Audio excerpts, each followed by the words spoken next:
freedom is never more than one generation away from extinction. We didn't pass it on to our children in the bloodstream. The only way they can inherit the freedom we have known is if we fight for it, protect it, defend it, and then hand it to them with the well-taught lessons of how they in their lifetime must do the same. And if you and I don't do this, then you and I may well spend our sunset years telling our children and our children's children what it once was like in America when men were free.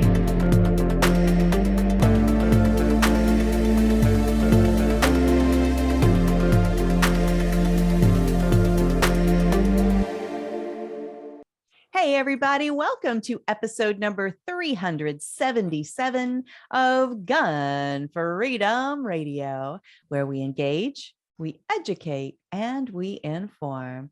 We are brought to you by azfirearmsauctions.com, where you set the price on guns, ammo, and accessories. I am one of your hosts, Cheryl Todd. And I'm the other guy, Dan Todd. Our theme today is License to Carry, and our guest is Kari Grayson.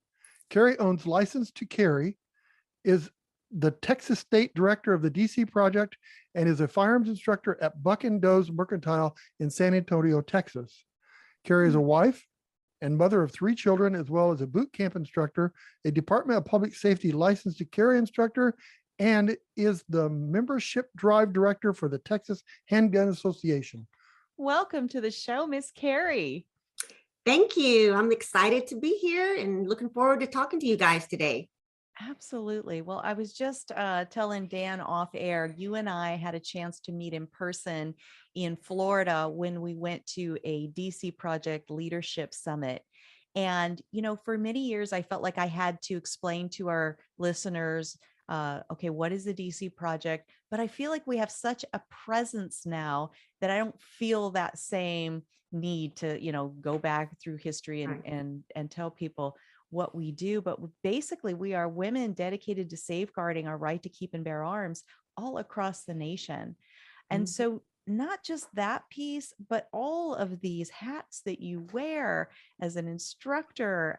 How did you get started in this journey of being in the firearms industry? Well, thank you for asking. It has been a really fast journey. My husband and I are co-owners of Buck and Doe's Mercantile. It's a gun range, indoor gun range in San Antonio. And we bought the range. It was a feed store prior, and we bought the range, and he just did it kind of as an investment. He's not a real big shooter or anything like that. He expects me to protect him. You know, if somebody comes in the house, he's just going to go boogity boogity and then jump out of the way. That's his plan. Great. That is an awesome teamwork. I don't think that works though. Thing. Yes. So it all lays on me. That's fine. Yes. So when we first bought the range, I was on the boutique side. We have a huge boutique, you know, clothes, accessories, jewelry, guns, of course, everything. And I was a buyer. So I would go to Dallas and I would buy the products for the boutique. And then we'd been open, I guess, maybe 6 months. And I had never shot, didn't grow up around guns. My family wasn't anti-gun, but we just wasn't a thing. And so I could care less what the gun range even looked like. Like I didn't even go in it for 6 months. And then I was like, you know what? I think I'll take a lesson and I'm just going to see what it's all about. So I got my first lesson with one of our employees, instructors, Ron Benton. And I was like, this is fun. I like this. And I'm pretty good at it. So of course, Ron is one of these guys that is like, you're amazing. You're awesome. You're great. He just kind of hypes you up. So I don't really know if I was all that, but anyway, it motivated me. So prior to purchasing the gun range, let me go back a little bit. I was a music teacher for 20 something years. I taught public and private music, all grades, elementary through high school. I was a private piano teacher. I have a master's degree in music education with a piano emphasis. And so I love teaching. That's been my forte for a very long time. And after I took that lesson, I was like, you know what? I think I could do this. I could do something with this. So being the kind of person that I am, where I just kind of go full force into anything. And I just get it all. I went and got the USCCA instructor course, got that certification, went and got the NRA pistol, NRA rifle, NRA home safety firearms. I went and got, to become qualified to teach the license to carry course in Texas, and just went full force. Within that year, I did all the certifications. So that is kind of how it all got started. It's been a whirlwind, and I always say, and I didn't make this up, but I always say, sometimes the instructor, always the student, because I believe training is paramount to us growing as educators and trainers. So I attend training classes all over the country. I take from top level instructors, especially Tom Gibbons. He's really been a great mentor to me, and I can say that I am very proud because this weekend I completed his advanced instructor program, which was hard and humbling. You're with this upper echelon of people, shooters, and I'm in that category. And I was like, how did I end up here? It's crazy. I love it. So yeah, and going back to, I'll tell you a little bit what I think about like piano. I think that piano kind of led the way for me to become the shooter that I have become. Because with piano, you have a lot of similarities with shooting and playing. You have dexterity, you have eye-hand coordination, you have to depress the key on a piano, just like you press the trigger, the hammer falls forward, just like it does on a piano, hammer hits the string.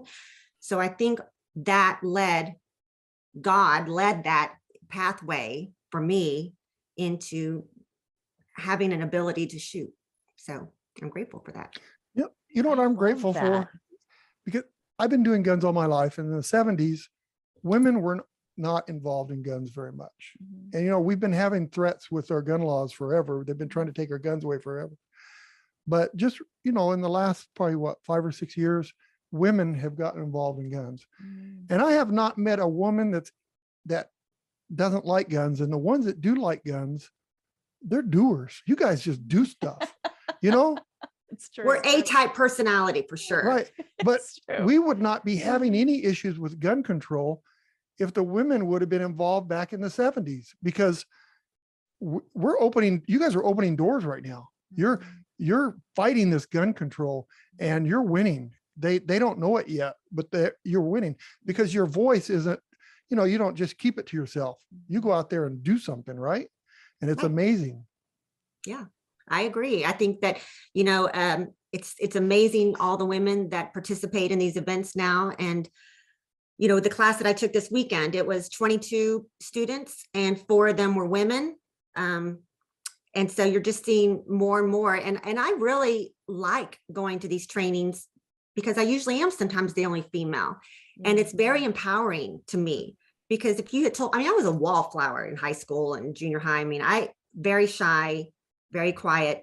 And if you had told me that I'd be going to these training exercises and classes with just men by myself, driving, flying, whatever, I'd been like, that's crazy. I would never do that. So, it's empowering to be the only female sometimes and have the same skills or better than most of the men. It's very exciting. That's fantastic. So, there is a difference between practicing and actually training. And I've already heard you in this conversation say that you were stretching yourself to, take Tom Gibbons's, top level training course. And that is learning new skills and honing the skills you already have, right? So what, a scale of 1 to 10, how important is it not just to practice, but to train? So practicing to me is when we go to the range, we shoot a paper target. This is what we see all the time. We see people in the range and they go get their target and they're just like, just trying to hit the bullseye, whatnot. But training is mental, right? It's a lot of mental training as well. You have to be in it mentally and you have to know what your goal is when you go, because when you go to the range, you should have a goal. You should have a goal of what drill am I going to practice specifically on today? I'm not just going to go and shoot the bullseye. I'm going to go and I'm going to try to train to a specific drill. And that is the difference. When we go to these outdoor ranges, you know, where we can move and shoot, not at the same time, but, you know, move around, then that is a different type of training, because that gets us out of our element, because we can shoot a paper target all day and it's not going to create that adrenaline. It's not going to create that anxiety that it would if you were involved in a real altercation, perhaps. So it's important for us to create environments to which we stress ourselves a little bit and we get out of our comfort zone. And to me, that's true training, because in real life, when you're presented with someone perhaps wanting to hurt you, are you going to know what to do in those 3 to 5 seconds that statistically that's where they occur? Are you going to know what to do in those 3 to 5 seconds to protect yourself or your family? And most people, when they are attacked, they freeze, right? They freeze. They think, this can't be happening. This guy does, why would he want to hurt me? Right. They don't care. Doesn't matter who you are. Doesn't matter where you live. So when I go to these training classes, I'm really out of my comfort zone. My stress level this weekend was at a 10. I mean, super stressed. And because it's a test, and Tom Gibbons is, you know, he's a master, and he, you know, he's very intimidating, and you just want to please him, and you just are like, I just want to do good. And it's so it definitely puts me out of my comfort zone. And I realized this weekend that I need to put myself under stress more often so that I get used to it. You own a small business. You already got enough stress, right? Come on. It's a different kind of stress, right? Yeah. Oh my God. So much. So I think that's really important for people to have a specific goal in mind when they go to the range. I would highly recommend that. Cheryl tells me all the time when she goes for training, am I worthy? Can I do this? And I'm so worried. I need to go shoot before I go there, because you guys want to do the best you can, you know, and you want everybody to know you're good at it too. Right. Yeah, well, I don't, you know, we have a brand, you know, I don't want to, you know, like cast a negative shadow on our brand because maybe I didn't perform as well as I could have or should have, whatever should means, right? I have a friend who says, don't should on yourself, right? Stop shoulding on yourself. Yes, yes. So when you teach, what do you most like teaching? Do you like, you know, the walking shooting drills, the moving shooting drills?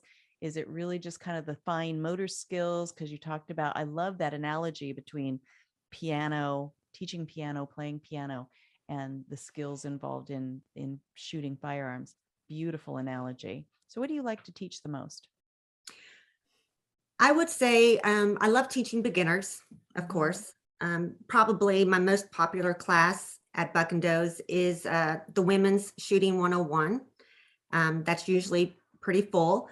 And with my beginners, you know, like you were just saying, women are perfectionists, right? We want to be the best. So when my students go to the range, we spend the majority of our time in the classroom first, because I can teach them how to manipulate their firearm, how to, you know, learn all the safety rules in a non-intimidating environment where they can hear me. And then we really just go to the range the last 20, 30 minutes to practice what they've already learned in the classroom so that they feel confident. And when I put up a target, it's not a standard target. I literally just give them a piece of paper, you know, whatever, you know, colored piece of paper. And I'm like, we're just going to shoot the paper. That's all we care about. Because if I give them a bullseye to begin with, they're going to be stressing out about hitting the bullseye. Right. And so I want them to start off with, let's just get the fundamentals. Let's make sure that you understand how to press the trigger correctly. Your sights are in alignment. And then we'll move into other, you know, drills and things with fun shapes and colors and pretty designs. So that's what I predominantly teach. And then I also enjoy teaching the USCCA Defensive Shooting Fundamentals class. I only take about 5 or 6 students, and we are on the range the entire time shooting quite a few rounds, because it's drill after drill after drill of doing what your body would do normally in an altercation. You know, how would you react? So, and it's learning to draw from the holster.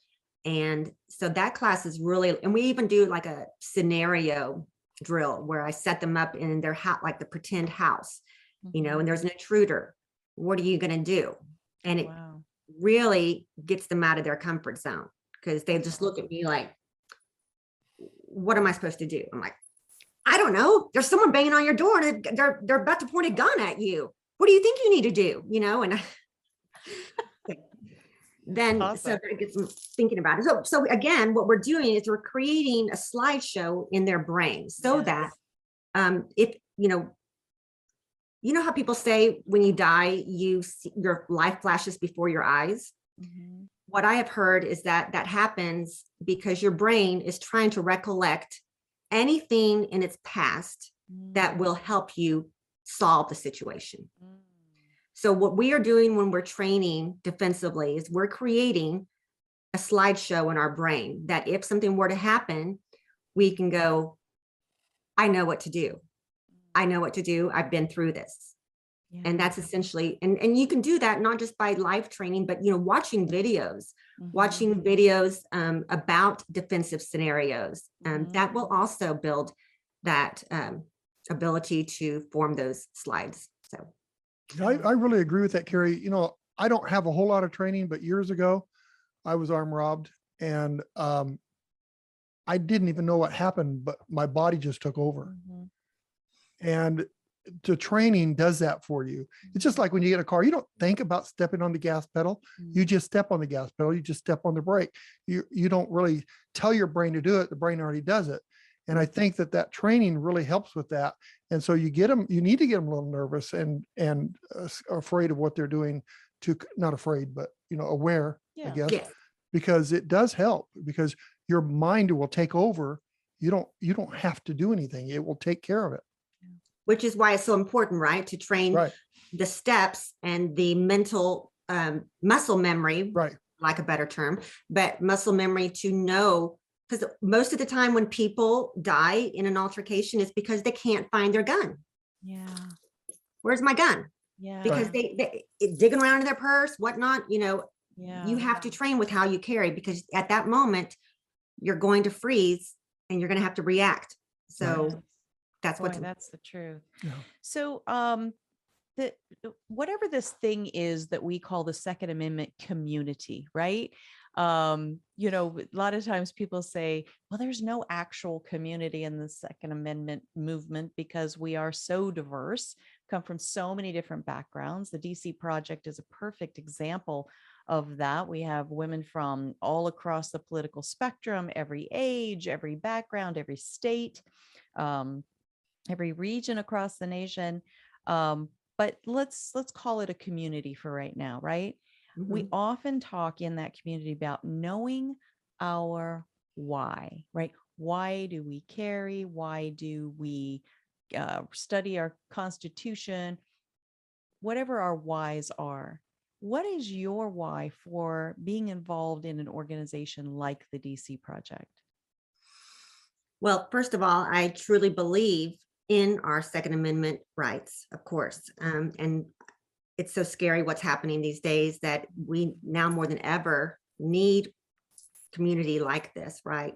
I also believe that God opens doors and closes doors in our life. And for me, God opened the door for the DC Project. You know, I will be totally truthful. I don't remember government very well from high school. And this has been and I've only been the project director for what, 6-8 months. So I am learning myself what to do and how to do it. And it's a very, it's been, you know, challenging in that respect, just figuring out, you know, how the legislator works, when are they in office?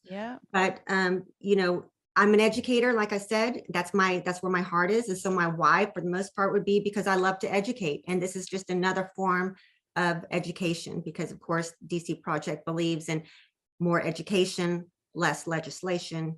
So, but definitely I'm working around a learning curve on the government process. So been good. I like it. Absolutely. I think we all are. And when I talk to, because I'm the state director for Arizona for the DC project, and when I talk to my new members, my new delegates that are coming in, and many of us are like deer in headlights, well, when, like you said, when is legislature even in session, and what are the rules and regulations for interacting with our elected officials? I don't know if there's rules and regulations, but there's some protocols, communicating respectfully first and foremost, so that our voice can be heard and not just discounted as some ranting individual. But I try to stress to my members and delegates, I'm learning just like you are, because I had the same government classes in high school that I was dozing off on in, right? And Yes. want was what it felt We all like. must have had the same teacher. I think. And which is Cheryl, you're way above me though. You're way up high as far as the learning. I mean, I can only try to get up to your level. But she wasn't 3 years ago. That's true. She That's wasn't. True. It's I been a mean, process. yeah, but we've all been through it. And I appreciate that very much. But it becomes a passion, because just like you're saying with the firearms training, you were completely disconnected from it. And then once you got into it, you realized the importance of it. You realized that you could be effective at it. And so it's that same kind of thing for me. Is I have this thirst, this hunger for learning. And even this show, even Gun Freedom Radio, was a vehicle to teach me and my audience at the same time. So I bring on a subject matter expert like yourself. You're a trainer, you're an expert in that area. Things that I have no idea about. And so, as I'm learning from you, everybody gets to learn at the same time. So That's great. I love that. Thank you. I don't want anybody sitting on the sidelines going, I don't know how to talk to my legislator. Well, I didn't either. Kari didn't either, but now we do, and we're still learning. Yeah. What would you say, even though you are still pretty new at being the state director, but holy cow, thank you so much for stepping up, right? You could have said, I don't know how to do this. I can't be the state director, but you were like, yeah, watch this. I can. Thank you for that. What would you say are the 3 most important things you do as the state director of Texas? Well, again, I've just started, so it's kind of new, but I'm going to kind of just lump it all together. The first thing that I did right out of the gate was recruit, right? I'm recruiting delegates. And that has been my biggest thing. And, Texas, of course, is pretty, we're a gun-friendly state. So I had a huge list of potential delegates. So I went through all of those, and now I have a core group of about, I guess, 27 women, and always, gaining more all the time. But that was probably the most important thing on the outset, was gaining those delegates, and then figuring out, okay, when does session meet? When do we need to get ready for that, which is not till 2023 for us here in Texas. And then what can we do? How can we make a difference? Even the small things. So when I first started out, I took the delegates that I had at the time, and we went to Austin State Capitol wearing our teal shirts, because as we, as delegates or as directors, we understand that the Moms Demand Action Group with the red shirts, we're trying to be a counter visual and a counter voice to them. So we went to the Capitol just on a beautiful day and wore our shirts. And there wasn't anybody in session or anyone to talk to, but it was great because we got to just walk around and see what is all encompassing in this building, and where do we want to go in the future, and just kind of get a baseline of where we're at. So that was the first thing that I did. And then I'm just continuing, to try to find opportunities. We are actually getting ready. We're going to have a fundraiser, DC Project fundraiser, June 3rd, and it's going to be a clay shooting event in Dallas, Texas, at the Elm Fork Gun Range. That's Friday, June 3rd. And so we're already in hopes of finding some great sponsors for that.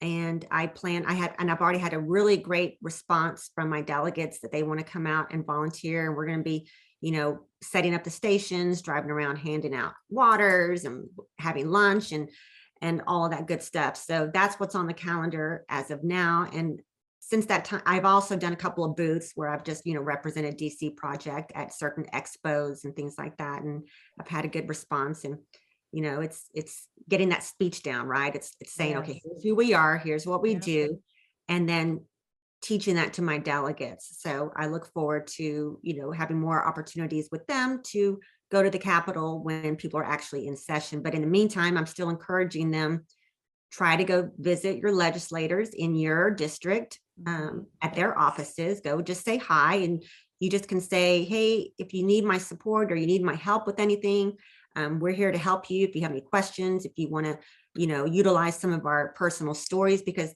isn't that what's most important, right? We talk about that a lot, about personal stories and putting those stories in front of the legislator, so that they understand these are real women with real heartbreaking stories that, the Second Amendment could have an effect on whether they survive or not to that capacity. So I think that's important. Very well said. So again, this is just the beginning of your journey to be the state director in Texas. And you've already done so much. I mean, wow, honestly. And 27 women, that's very respectable. We have 30 districts here in Arizona. And so the goal is, one woman from each legislative district, at least one woman.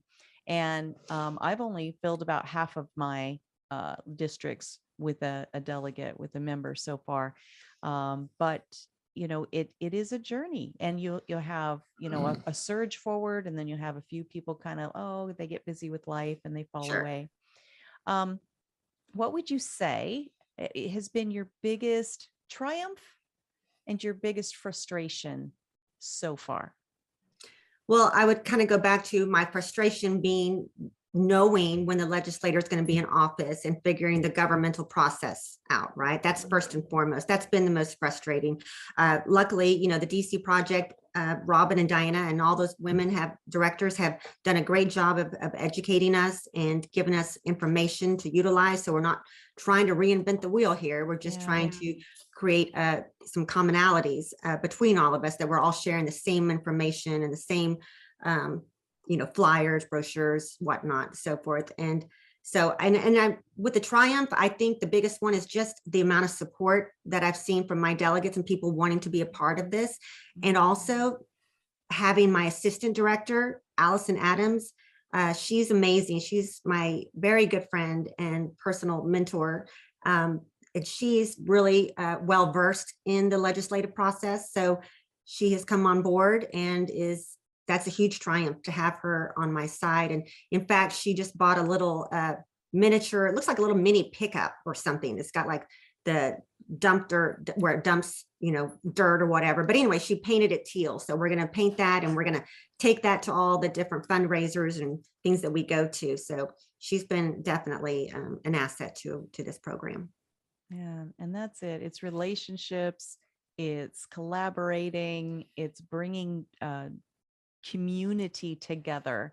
That is everything. And it's letting your legislatures see what you're doing too, because the one with the strongest voices is getting heard, and they're doing what they want them to do, and the minority, or the majority that's silent, right? And they're not hearing us because we're not talking. Right. So you guys, another thing, women, they just know how to do that. Women lead the path. That goes back to the biblical days. The women set everything up and they organized the pathway, and then the men just went and did it. That's so true. It is that teamwork, right? Yes.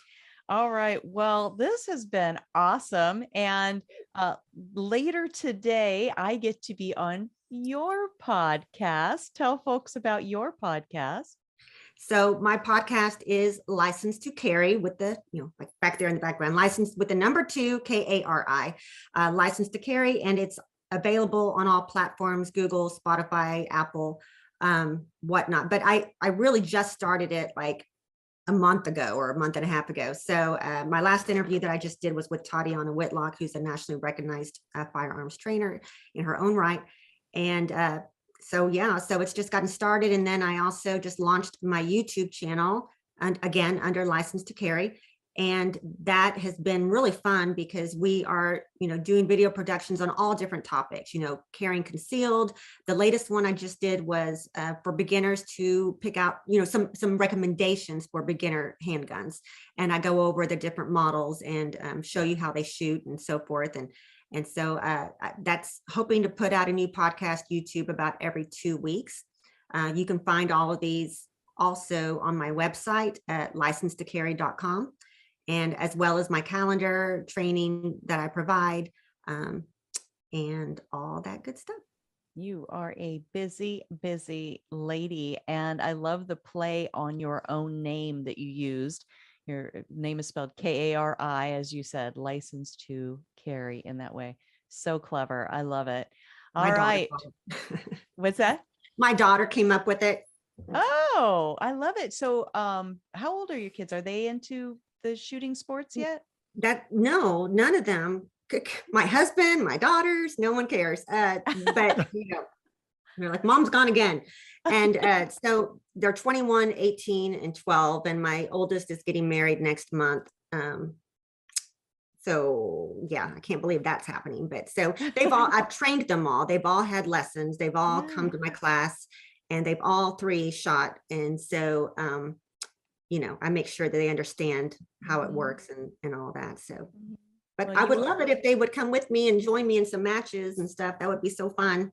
Absolutely. Well, you are leading by example, and I have to believe that at some point you're going to get your wish. It happened to me. My dad was really into fighting for, gun rights. And I was a teenager, and, I'd help him print flyers and stuff, but I really didn't get involved in it. I thought, nothing's going to happen, blah, blah, blah.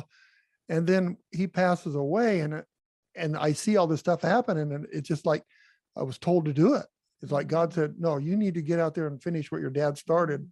And so Cheryl and I did. So, you're influencing them now. Yeah. They may not be showing it, but they're seeing what you do. True story. I'm glad. Thank you for that. Yeah. Absolutely. All right. Well, Miss Kari, thank you so much for all that you do. Thank you for spending this time with us today. And I do look forward to watching your journey. You are a force to be reckoned with in all the best ways. And I'm excited to know you. Well, thank you. It's been a pleasure being on your show, and a pleasure meeting your husband for the first time. And I look forward to having you on my podcast as well. And I surely appreciate y'all. Absolutely. Right back at you. God bless, Miss Kari Grayson. Talk to you soon. Bye-bye. Thank you. Bye-bye. Why is that? Women are amazing. I guess we're natural networkers. Yeah. Right. But we didn't know that back We're in the natural 70s. community builders. What happened? And I think we were in the field. I mean, I think we were involved in firearms, but we didn't realize maybe the importance of being so vocal. Well, I'm not one of the ones, but in the 70s, women didn't do guns. And, they were good at networking and getting families together and keeping the family close, friends, cousins, and all that. My mom was fantastic with it. If we'd have only known the power that women have back then, we wouldn't be in the position we're in today. Well, I don't disagree with that, but I also know that this huge push against our constitutional rights, our Bill of Rights, that I can identify mostly under the Obama administration, that huge push, that's what made me speak up. I got tired of being mischaracterized and having no say in it, and feeling like, well, no, I know what I believe, but I had trouble articulating it. Right. And so then the journey of learning and speaking out began. And so I think that when our threats come under so much pressure, it just causes more people to go, wait a minute. So there was more crime. I am not even on the fence about this, but why am I not telling anybody how I feel? Right. So there was more crime. And so many victims were women, and they go, I don't want to do this no more. I'm going to protect myself. And get a firearm, they get instruction, they get firearms, and then they start talking and they start telling their friends and they start taking the friends shooting, all the things. And I think that, you're right, during the Obama administration, and then with all the crime, people, well, just even with the COVID thing, we had what, 2 million, 3 million new gun owners? Way more than that. Yeah, but even in our store Oh, alone, yeah. we had thousands that Yeah. came in that never owned a gun before. Right. And what got them involved? Crime. They wanted to fight crime. They wanted to defend themselves from crime. Right. And so now these people are going to talk, and, Right. pretty soon, we're going to be overwhelmed with people that are trying to keep our rights. And That's good. it is a good thing. It's terrible that we have to be kind of shoved in a corner before we finally, do realize the importance, but at least we are seeing that people do realize the importance. Right. And Before it's too nobody late. puts baby in a corner. Right. And right? before it's too late too. That's the thing. All right. Yeah. Well, we have got to wrap up and head on out of here, but thank you so much to Happy Kari trails to you. Grayson. That song might be copyrighted. But that's what you were doing. You're sounding like we're getting, see you all later. We're going to ride in the sunset. That's right. That's right. But Google and all of those search engines, they have like these bots that if you play a song that is copyrighted and you don't have rights to it, they'll either suppress or won't. Another right you're taking away from me? Telling you. Well, but you could say the right is of the person who owns the song. No, you can sing a song. You can't play their song, but you can sing a song. I suppose that's true. Because now we're the original artist. You're the right, original artist. although I sounded better than what they said Yeah. that they did. Yeah, that. So all right. anyway. Thank you so much to Kari Grayson Yes. for all you do. You're awesome. You are a rising star, and I am blessed to know you. Thank you so much to all of our amazing listeners all over the globe. When you spend your time with us, that is meaningful. Then when you take these stories that our subject matter experts have shared on here into your spheres of influence, that's everything. Thank you so much for that. And reach out to us. Let us know if there's something that we haven't covered that you want us to cover, or something we did talk about you want to dig deeper into. Or guests that you want to invite on the show. How would they do that, Cheryl? They would do that by going to our email address, which is the word talk. Because what do we do here? We talk, right? Well, she talks. That's true. I do a lot of that. Talk at GunFreedomRadio.com. Send us an email or reach out to us on our direct messaging on any of the social media platforms. We are Gun Freedom Radio on all of them, Twitter and Facebook and Instagram. So please reach out to us. Also, thank you to the people that are involved in doing the protection of our rights, whether they're in office, right? Whether they are a citizen who will never run for office, or the citizen who is stepping into running for office. Right. We have a lot of people doing that for the first time because we've been shoved into a corner. At least we feel we have been.